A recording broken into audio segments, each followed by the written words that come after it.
और वहां की महिला मंडल ने पूरी दीवार बनाई। महाराज ने कहा कि अगर पुरुषों का पैसा यहां लगेगा तो वहीं से दीवार टूट जाएगी, महिलाओं के पैसों से ही बनेगी, क्योंकि सबसे ज्यादा सुरक्षा की जरूरत किसे, पुरुषों को कि महिलाओं को?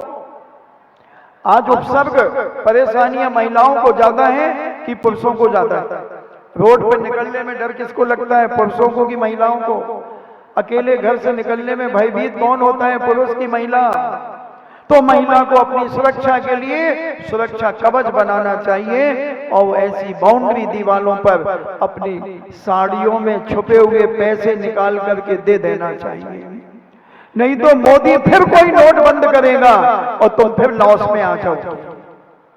अभी 2016 8 नवंबर को कब नोट बंद हुए? 2016 में 52 चातुर्मास मेरा चल रहा था 2016 का। उस समय मोदी ने घोषणा, बड़ी सभा लगी थी हमारे प्रवचन में, 700-800 लोग बैठे थे और 8 बजने को 2 मिनट हुए, 8 बज करके, और महिलाएं उठ करके जाने लगी। मैंने देखा बाहर से उनके बच्चे बुला रहे, मम्मी मम्मी मम्मी दादी। मैंने कहा जरूर कोई मर गया, जरूर कोई मर गया। आज 8 नवंबर को कोई मर गया, रात्रि 8 बजे जरूर कोई मर गया। ये जाके एक एक 2-2 महिलाएं उठते उठते 50 महिलाएं नहीं बची और पुरुष भी नहीं बचे। मैंने कहा क्या हुआ? मेरे मन ने मन से पूछा क्या हुआ? मैंने कहा जरूर कोई मर गया होगा, बड़ा आदमी मरा होगा कोई, इसलिए जो उसके यहाँ बैठने जाएंगे इसलिए बुलाया जा रहा होगा। मैंने 8-10 में जिनवाणी स्तुति कर दी और जैसे ही मैं कमरे में पहुंचा 10-20 लड़के मेरे साथ आए। मैंने कहा बच्चों क्या हुआ? बोले महाराज जी नोट बंद हो गए। कौन सा नोट बंद हुआ था? मोदी ने कौन सा नोट बंद कराया था? 500 का नोट बंद हो गया। तो मैंने मम्मियां कहीं उठ के जा रही थी? बोले मम्मी की साड़ियों में छुपे थे महाराज जी, वो नोट निकलवाने के लिए पापा ने बुलाया था। और बेचारियों ने वो अपने पतियों को नोट दे दिए, कई के तो आज तक वापस नहीं मिले।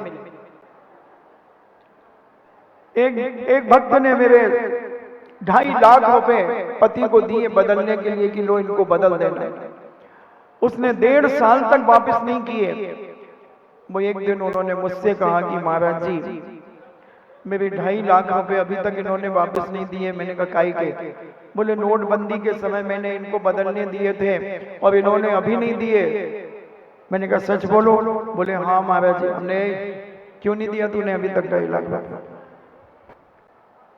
1.5 साल हो गया, 2 रुपए सैकड़े पे ब्याज लगा ले बेटा। बोले महाराज जी 10 लाख रुपए इसके मेरे इसके पास जमा है, इसी को दे देता हूं। 2.5 के 10 दिलवा दिए मैंने। उसने फट से 6 लाख रुपए दान कर दिए। तो महिलाएं जो होती हैं बहुत विवेकशील होती हैं कि हमें अपनी सुरक्षा के लिए क्या करना चाहिए। तो ये दान, नहीं तो मोदी फिर कोई नोट बंद करेगा। 2000 का चल रहा है अभी कि बंद हो गया? बंद हो गया। कितने डूबे तुम्हारे? 2-2 हजार के। अच्छा मौका मिल गया था इस बार, अब मौका मिल गया था इस बार चलाने का, मगर 500 तो अभी भी निकल रहे कई की साड़ियों में। वो साल में ही छुपे थे और नया साल खरीद लिया, पुराना साल निकाले ही नहीं अटैची में से ठंड में। तो उसमें 500 के 10 नोट निकले। जब उसने साल को यूं फटकारा तो उसमें 10 नोट छड़े उसने। अभी मुझे बताने आई थी एक दिल्ली की महिला, बोले महाराज जी गजब हो गया। अभी इस ठंड में जब आप आगरा में थे, आगरा से कानपुर चले गए, हम नहीं आ पाए और अभी दर्शन करने आए तो हमने शॉल जब निकाला तो उसको झटकारा तो हमारे 500 के 10 नोट निकले। मैंने बेवकूफ जमा क्यों नहीं किए उस समय? बोले महाराज जी ध्यान ही नहीं था। ऐसे लाखों करोड़ों पे महिलाओं के चले गए, दमोह में भी कई लोगों के चले गए। तो ऐसे पैसे अगर सही काम में लग जाएं तो हम बहुत बड़ा पुण्य अपने जीवन में कमा सकते हैं। तो एक शूकर की कथा में आज तुम्हें बताऊंगा कि एक शूकर ने कैसे रक्षा की, बसतिका बनाई। अब उस बसतिका में कैसे मुनिराज की रक्षा की और क्या हुआ उसके बारे में आज हम तुमसे चर्चा करेंगे।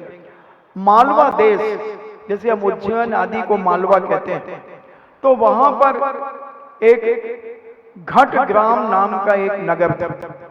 उस नगर में एक देविल नाम का एक कुम्हार रहा करता था। अब उसी गांव में धर्मिल नाम का एक नाई रहा करता था। नाई जानते हैं? कटिंग करने वाला। और एक कुम्हार जानते हैं आप, जो मटका बनाता है, दिए बनाता है, सकोरे बनाता है, सुराही बनाता है। ऐसे दोनों मित्र थे, दोनों बहुत अच्छे दोस्त थे। अब उन्होंने विचार किया कि क्यों ना हम पथिक जनों के ठहरने के लिए एक स्थान बनाते हैं। इस काम में श्वेतांबर बहुत आगे हैं बंधुओं। अभी गुजरात में उन्होंने, जहां से गुजरात बॉर्डर राजस्थान से शुरू होती है, और पूरे गुजरात के अंदर उन्होंने हर 10-12 किलोमीटर पर उपासरे बनाए, 5-5, 7-7 कमरे, आंगन। क्योंकि उनके साधु बहुत विचरण करते हैं गुजरात के अंदर, उनके 10-15 हजार साधु विचरण करते हैं। तो श्वेतांबर समाज ने हर 10-12-15 किलोमीटर पर उपासरे बनाए, और उन उपासरों में 5-5, 7-7 कमरे, आंगन और पानी आदि की व्यवस्था, सब कुछ उन्होंने अपने साधुओं के लिए पूरे रोडों पर बना दी। इतनी व्यवस्था उन्होंने कर दी। सैकड़ों की तादाद में, अगर पूरे गुजरात में देखा जाए तो हजारों की तादाद में उन्होंने ऐसे उपासरे बना दिए। दिगंबर इसमें बहुत पीछे है, श्वेतांबर बहुत आगे हैं इन कामों में बंधुओं। तो ऐसे कुम्हार और नाई ने मिलकर के एक राहगीरों के लिए, पथिकों के लिए, जनता जनार्दन के लिए, उनके ठहरने के लिए उन्होंने एक धर्म ध्यान करने के लिए एक स्थान बनाया कि कोई भी साधु संत, राहगीर, फकीर, कोई भी XYZ अगर यहां से निकलता है, गर्मी आदि के कारण परेशान है, या ठंड के कारण परेशान है, या आंधी तूफान आदि के बरसात के कारण परेशान है, तो इस जगह पर ठहर जाएगा। दोनों ने मिलकर के अपने पैसों से वह स्थान बना दिया और बहुत खुशी से अपना जीवन व्यतीत करने लगे।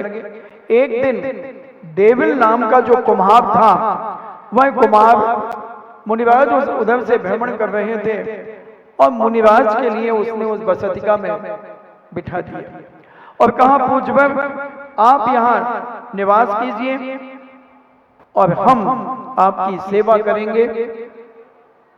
और वह देविल ने मुनिराज को बिठाया कि महाराज यहाँ जंगल, आगे जंगल है, आप परेशान हो जाएंगे, यही रात विश्राम करिए और सवेरे विहार कर दीजिए। उस नगर में कोई जैन समाज नहीं थी।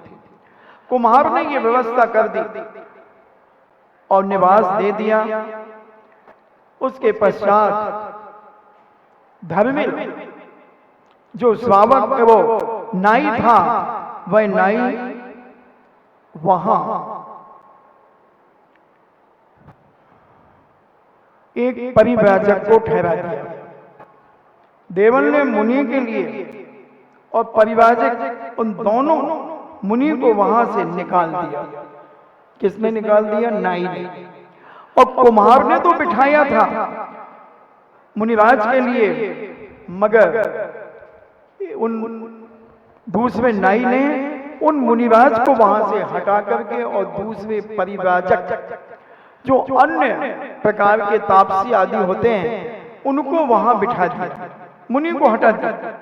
पूज्य मुनिराज तो समता परिणामी होते हैं, बड़े करुणावान होते हैं। उन्होंने कहा कि कोई बात नहीं, मैं तो वृक्ष के नीचे बैठ जाऊंगा। और पूज्य मुनिराज वृक्ष के नीचे बैठ गए।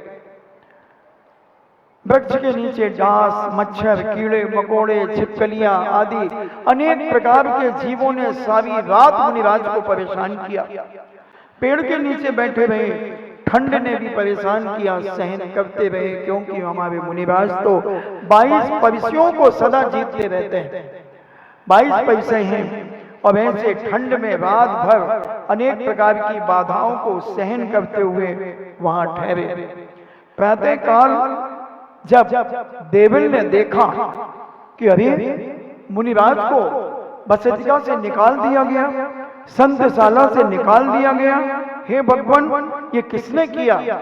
जब देविल ने धर्मिल से पूछा कि भाई पूज्य दिगंबर मुनिराज तो तपस्वी होते हैं, निस्वार्थी होते हैं, इनको धर्मशाला से, संतशाला से किसने निकाला? तो धर्मिल कहता है मैंने निकाला, बोल क्या करना चाहता है? तूने दिगंबर नग्न साधु को कैसे ठहराया? वो कहता हमने तो यही संकल्प किया था कि कोई भी साधु संत घर से निकलेंगे, राहगीर निकलेंगे, परेशान व्यक्ति निकलेगा, उसके लिए व्यवस्था बनाएंगे, मगर ये निकाला तुमने क्यों? बोले नहीं, दोनों में गुत्थम गुत्था हो गई, दोनों में भयंकर झगड़ा हुआ और दोनों इतने लड़े, दोनों परस्पर पे इतने लड़े कि दोनों मरण को प्राप्त हुए और मरण करके विंध्याचल की पर्वत के ऊपर एक सूकर हो गया और एक ब्याग हो गया। दोनों मरकर के एक सूकर बन गया और एक ब्याग बन गया। वे क्रम से धीरे धीरे अपनी उम्र बढ़ाते चले गए, बढ़ते चले गए उम्र में, और दोनों जिस गुफा में सूकर रहता था उसी गुफा में एक दिन समाधि गुप्त और त्रिगुप्त नाम के मुनिराज उस गुफा में ठहर गए, जिसमें सूकर रहता था। पहले गुफाएं होती थी जंगलों में। अभी आप अगर गिरनार जी जाएं तो समनभद्र स्वामी की गुफा, राजुल की गुफा, और श्री गोमटेश जी जाएं तो भद्रबाहु स्वामी की गुफा, तो ऐसी गुफाएं होती थी, उसमें साधु संत ध्यान में बैठ जाते थे। तो सूकर जिस गुफा में रहता था उस गुफा में दो मुनिराज ध्यान करने के लिए बैठ गए और ध्यान करने लगे। देविल के जीव सूकर को जाति स्मरण हुआ और वो कहता है कि अभी जिसने हमें धर्म श्रवण दिया था, धर्म का उपदेश दिया था, ऐसे पूज्य मुनिराज का धर्म ध्यान करके मैं ने मुनिराज की रक्षा करने के लिए अपने मित्र से मैंने झगड़ा भी किया था और मैं मरकर के सूकर हुआ। बोला मित्र भी कहीं ना कहीं उसने भी जन्म लिया होगा और जाति स्मरण से उसने धर्म स्मरण व्रत ग्रहण कर लिया। उसी समय उस सूकर को मनुष्य की गंध आई कि कोई ना कोई यहाँ मनुष्य है, और उसने खोजा। जब अपनी गुफा में आया तो देखा कि ओहो, दो बीतरागी मुनिराज यहाँ बैठे हुए हैं, क्योंकि संगी पंचेंद्रिय था सूकर। हमने पहले बता चुके कि वो सम्यक दर्शन प्राप्त कर सकता है, व्रती बन सकता है, 12 व्रतों का पालन कर सकता है। ये छुपछुली जो सरकती रहती है दीवार के ऊपर, ये भी 12 व्रतों का पालन करके और स्वर्ग जा सकती है। सूकर, बंदर, ये जितने भी संगी पंचेंद्रिय जीव हैं, ये तुमसे भी ज्यादा धर्म कर सकते हैं और कर रही हैं बंधुओं। असंख्यात त्रियंश अभी पंचम गुणस्थान वर्ती है बंधु, असंख्यात त्रियंश 5वें गुणस्थान में सम्यक दृष्टि है और 12 व्रतों का पालन कर रहे हैं, नियम से अपना जीवन यापन कर रहे हैं। और वह सूकर जिस गुफा में रहता था उसी में दो मुनिराज समाधि गुप्त और त्रिगुप्त नाम के दोनों मुनिराज आकर के ठहर गए। उन्हें देख करके देविल के जीव सूकर को जाति स्मरण हो गया कि ये मुनिराज हैं, और उनको सूंघ कर वह देवल का जीव जो था जाति स्मरण करके उसने ब्याग भी वहां आ गया और ब्याग ने सूंघा कि यहां तो कोई मनुष्य है। सूकर ने जान लिया कि यह तो मुनिराज है, समझ गया वो, मगर ब्याग जो नाई का जीव था, धर्मिल का जीव था, वह समझ गया कि यहाँ पर ये मुनिराज हैं और ये मनुष्य हैं, इनको मैं मार करके खाऊंगा। मुनियों को खाने के लिए वह ब्याग भी वहां आ गया। सूकर उन मुनियों की रक्षा के लिए गेट के ऊपर खड़ा हो गया। जंगली सूकर था, जंगली सूकर के भी पैने पैने दांत होते हैं, आप डिस्कवरी में देख लेना। और ब्याग मुनिराज की गंध लेकर के आ गया और जैसे ही वो गुफा में घुसने लगा तो सूकर ने कहा खबरदार, अगर तू एक कदम भी तूने आगे बढ़ाया था वो कहता क्यों? बोले मेरी गुफा है, मैं इस गुफा में मैं रहता हूं और मैं बाहर खड़ा हूं और मुनिराज इस गुफा के अंदर हैं। गुफा में मुनिराज हैं। दोनों में बहस होने लगी और इतनी बहस हुई कि वो गुत्थम गुत्था में बदल गए। शेर ने अपना पंजा सूकर को मारना शुरू किया तो सूकर ने अपने पैने दांत शेर को गड़ाना शुरू कर दिए और दोनों का घमासान युद्ध हुआ बंधुओं, घमासान। हमने देखा एक बार अलवर के अंदर कैसे घमासान युद्ध होते हैं। हम सोचते थे कि पुरुष अकेले ही लड़ते होंगे, महिलाएं नहीं लड़ती होंगी। मैं सामायिक करने के लिए खड़ा ही हो रहा था तो वहीं एक बंगले में 2 महिलाएं लड़ रही थी, गुत्थम गुत्था हो रही थी। लड़कों ने कहा महाराज जी देखो वो गुत्थम गुत्था हो रही, 2 महिलाएं लड़ रही। मैंने कहा महिलाएं तो नहीं लड़ती हैं आप, कभी हमने कभी देखा ही नहीं था महिलाओं को लड़ते हो। तो बोले नहीं महाराज देखो आप देखो। तो उन्होंने दिखाया, वो बाल पकड़ करके एक दूसरे को दीवार में मार रही थी, वो दीवार में मार रही थी और एक ने लाते मारना शुरू कर दिया। मैंने यही गुत्थम गुत्था कहलाती है? बोले हाँ महाराज जी यही गुत्थम गुत्था कहलाती है। मैंने महिलाएं भी लड़ती हैं, ये भी इतनी कसाई होती हैं?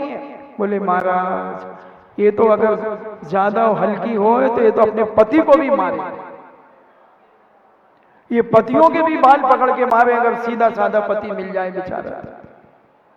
ये कम मत समझना। मैंने कहा बहुत अच्छा हुआ भैया मैं इनके चक्कर में नहीं पड़ा। हाँ बहुत मुश्किल है। स्त्री पर्याय मिलने के बाद उसे व्यवस्थित चला लेना, ये शीलवती नारी का गुण होता है, समझदार और विवेकशील नारी का कर्तव्य होता है। नहीं तो अंदर से तो कसायों में घुटती ही रहती हैं बेचारी, इतनी परेशान है। जब वो कमरे में आती तो उनकी शकल से पता लग जाता है कि कितने तनाव में, कितने डिप्रेशन में है, कितनी दुखी हैं। क्योंकि हर चेहरा खुली किताब है, किताबों में ढूंढते क्या ढूंढते हो किताबों में? एक बार चेहरा पढ़ लो जब तो वो मुहावरा बन गया, खुद लिखे और खुदा बाँचे।